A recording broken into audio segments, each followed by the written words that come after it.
Assalamualaikum warahmatullahi wabarakatuh. Perkenalkan, nama saya Halil Gibran dari kelas 6C.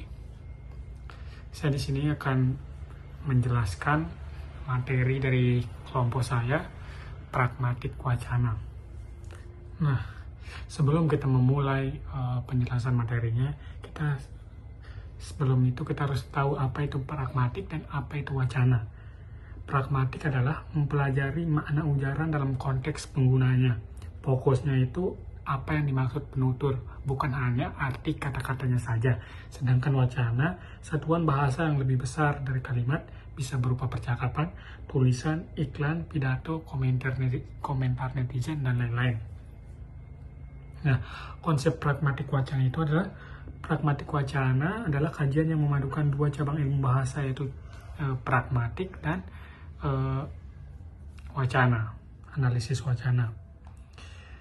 Pragmatik wacana itu mempelajari bagaimana makna ditentukan oleh konteks sosial, relasi sosial, tujuan komunikasi, dan struktur wacana dalam kehidupan yang nyata. Kita lanjut ke teorinya. Yang pertama itu ada teori tindak tutur, dikemukakan oleh Austin dan Searle. Ucapan tidak hanya menyampaikan informasi, tapi juga melakukan tindakan seperti meminta, memerintah, atau mengancam. Contohnya, tolong tutup pintunya dong. Itu kan bukan hanya sekedar kata-kata, tapi itu kalimat untuk memerintah, bukan sekedar kata-kata saja. Yang kedua itu teori implikasi percakapan.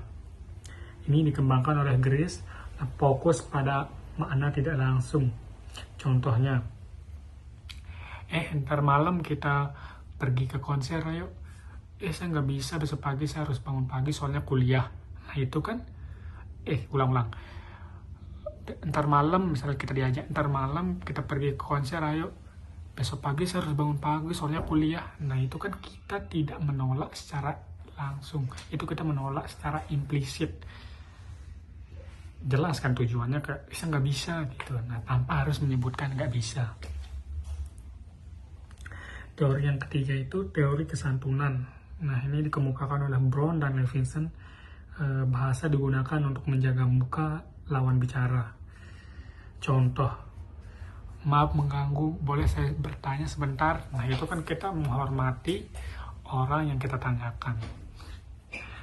Yang keempat itu ada teori relevansi oleh Sperber dan Wilson. Orang berbicara untuk memberi informasi yang relevan. Pendengar akan menafsirkan ujaran berdasarkan effort minimal dan manfaat maksimal dalam pemrosesan makna.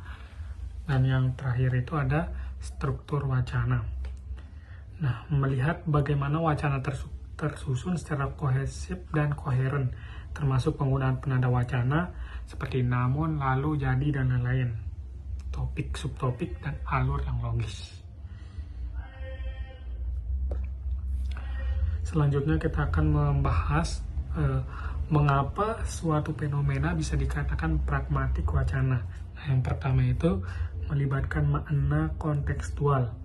Makna tidak hanya berasal dari kata-kata, tapi dari situasi, hubungan sosial, dan tujuan penutur.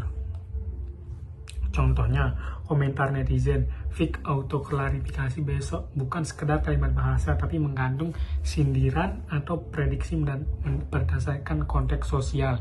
Misalnya kayak skandal selebritis. Nah itu, bersifat interaktif dan tersusun. Fenomena ini bukan kalimat tunggal, tapi bagian dari rangkaian ujaran atau teks yang saling terkait. Contohnya percakapan di grup jual beli. Masih gan buruan sebelum laku barangnya. Nah terus pembeli, nego masih bisa. Nah ini adalah wacana yang memiliki alur, tujuan, dan relasi sosial. Nah yang ketiga itu mengandung tindak tutur. Ucapan dalam wacana sering bukan hanya menyatakan, tapi melakukan sesuatu seperti meminta, menawarkan, atau menyindir. Misalnya nih, ada teman kita bau, terus kita bilang gini, wah kamu harum banget ya. Nah itu kita bukan hanya sekedar memuji, itu ada ada udang di balik batu, ada maksud yang tersembunyi. Sebenarnya dia bau, cuman kita memakai kata-kata halus bilang, wah kamu harum banget, nah gitu. Terus yang keempat, menggunakan strategi bahasa. Penutur memakai strategi kesantunan, implikator atau ironi untuk menyesuaikan diri untuk lawan bicara. Contoh ucapannya, maaf mungkin ini bukan urusan saya, tapi titik-titik, misalnya maaf, misalnya ada orang berantem, maaf ini bukan urusan saya, tapi sebaiknya jangan gini. Nah kan itu menunjukkan kesantunan negatif, tidak ingin mengganggu, kayak ya udah nggak ingin mengganggu. Nah selanjutnya, masalah-masalah yang sering kita temukan dalam pragmatik wacana seperti ambiguitas makna yang memiliki dua arti atau lebih atau ganda. Misal contohnya, ujaran bisa ditafsirkan berbeda oleh pendengar karena konteks tidak jelas. Wah kamu hebat banget ya contohnya. Nah itu penyebab konteks intonasi tidak jelas atau relasi sosial tidak diperhatikan. Itu bukan berarti maksudnya benar kamu hebat. Jadi masalahnya itu ambiguitas, soalnya jadinya memiliki dua makna ganda.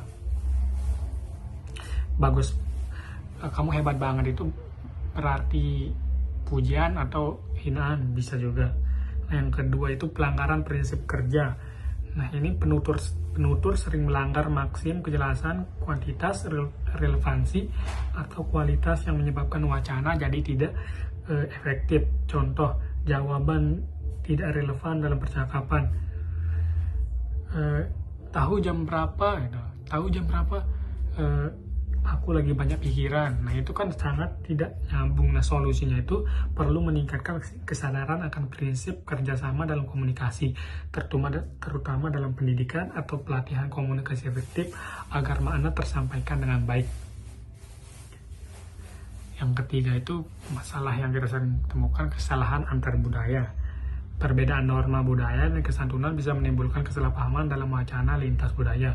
Contohnya, ungkapan langsung seperti diskon dong bisa dianggap kasar di budaya tertentu.